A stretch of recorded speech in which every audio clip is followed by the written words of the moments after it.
प्रेक्षकांनो नमस्कार. मी मुकेश शिंदे आज पुन्हा एकदा आपल्या BMS न्यूज चॅनलमध्ये मी आपल्या सर्व प्रेक्षकांचं मनपूर्वक स्वागत करतो. मित्रांनो, आपल्या सर्वांना ठाऊक आहे आपल्या चॅनलची टॅगलाईन उघडा डोळे आणि वापरा डोळे.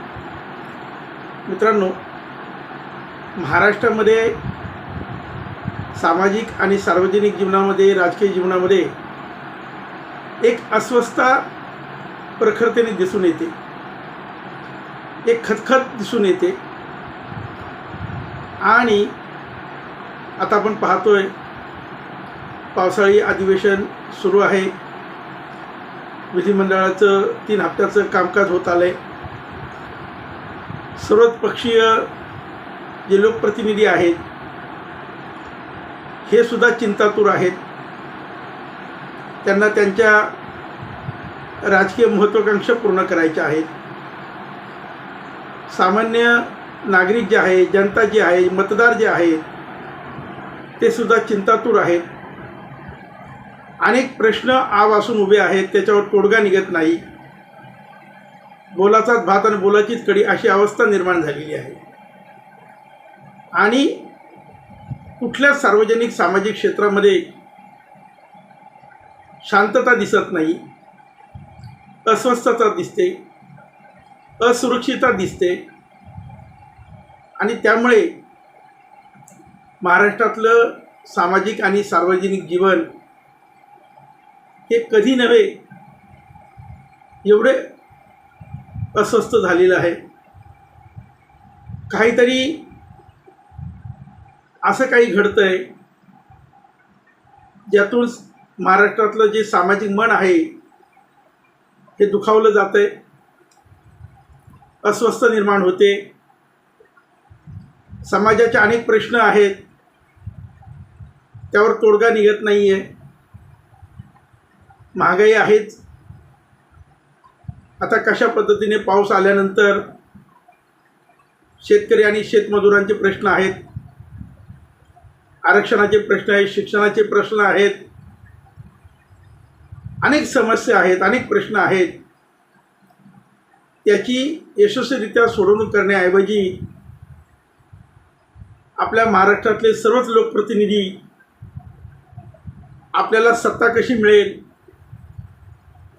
यासाठी अस्वस्थ झालेले आहेत.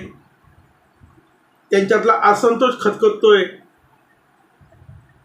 आणि जे विरोधी पक्षामध्ये आहेत ते लोकप्रतिनिधीसुद्धा आपल्याला सरकारमध्ये कसं जायला मिळेल, आपल्याला संधी कशी मिळेल. आणि सर्वांना असं वाटतंय की आता जर संधी मिळाली नाही तर ती परत कधी मिळणारच नाही. आणि अशा पद्धतीनं समाजाचा प्रश्न त्याची प्रामुख्यानं सोडवणूक करण्याच्या ऐवजी आपापली राजकीय महत्त्वाकांक्षा कशी पूर्ण होईल यासाठी सर्वजण प्रयत्न करत आहेत. विकास निधीसारखं गोंडस नाव त्याला दिलं जातं. आमच्या मतदारसंघामध्ये विकास निधी मिळत नाही आणि म्हणून सर्व पक्ष आपण सत्तेच्या वळचणीला कसं जाऊ यासाठी प्रयत्न करताना या ठिकाणी दिसत आहेत. मित्रांनो, महाराष्ट्रातली राजकीय परंपरा, इतिहास, खिलाडी वृत्तीचं राजकारण, विरोधकाला सन्मान देण्याचं राजकारण आणि सर्व पक्ष एकजुटीनं समाजाच्या, जनतेच्या विकासासाठी, उन्नतीसाठी, प्रगतीसाठी कार्यरत असताना आपण सर्वांनी पाहिलं. अनेक विरोधी पक्षनेते, आमदार, लोकप्रतिनिधी यांनी कशा पद्धतीने सरकारशी संघर्ष करून समाजहिताची, विकासाची कामं ही करून घेतली. आणि आता मात्र सगळं विपरीत घडताना दिसतंय. मला कुठल्या एका राजकीय पक्षाला उद्देशून बोलायचं नाही, टीका टिप्पणी तर करायचीच नाही. कारण हे सर्व लोकप्रतिनिधी हे केवळ आणि केवळ आपला राजकीय फायदा कसा होईल, आपली प्रगती राजकीय कशी होईल आपल्याला मंत्रिपद कसं मिळेल, सत्तेमध्ये आपण कसे जाऊ, फक्त आणि फक्त ह्यासाठी प्रयत्न करताना दिसत आहेत. आणि अनेक सामाजिक प्रश्न हे आपण समाजामध्ये पाहतोय. मग तो जनतेच्या समस्या असतील, आरक्षणाचा मुद्दा असेल, आता उपवर्गीकरणाचा मुद्दा आहे. अनेक समाजाचे घटक आहेत ते सुद्धा अस्वस्थ आहेत. त्यांच्या मनात सुद्धा असंतोष खतखततोय. समाजातला कुठलाही घटक हा शांत, समाधानी आणि आनंदी का दिसत नाही. कुणाचेच प्रश्न हे पूर्णपणे सोडवले जात नाहीत. सगळे प्रश्न अधातरी ठेवले जातात आणि मग राजकीय खो खोचा खेळ सुरू होतो. कुणाला खो देऊन त्याची खुर्ची हटवायची आणि कुणाला त्यात बसवायचं, असा हा राजकीय कलगीतुरा आपल्याला आता सर्वत्र पाहायला मिळतोय.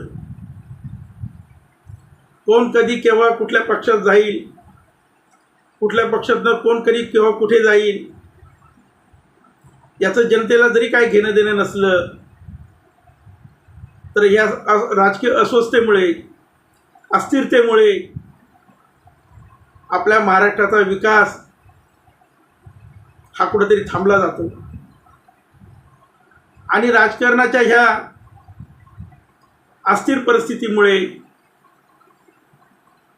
जो समाज आहे तो सुद्धा अस्वस्थ होतो, आपल्या भविष्याबद्दल चिंतातूर होतो.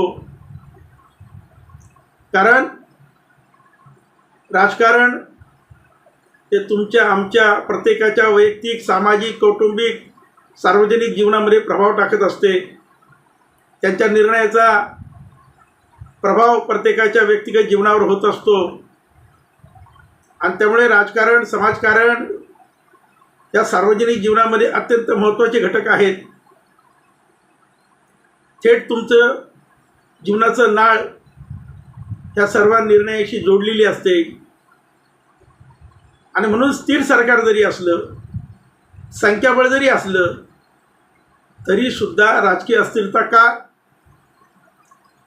जनतेच्या प्रश्न सोडवण्यामध्ये सगळे जर हिरिरीने पुढाकार घेताना का दिसत नाहीत, का सर्वहारा समाजाचे प्रश्न सोडवणूक केली जात नाही, असे अनेक प्रश्न सर्वांना या ठिकाणी भेडसावत आहेत. आणि हे सर्व प्रश्न मीडियाने, समाज माध्यमातून मांडले पाहिजेत.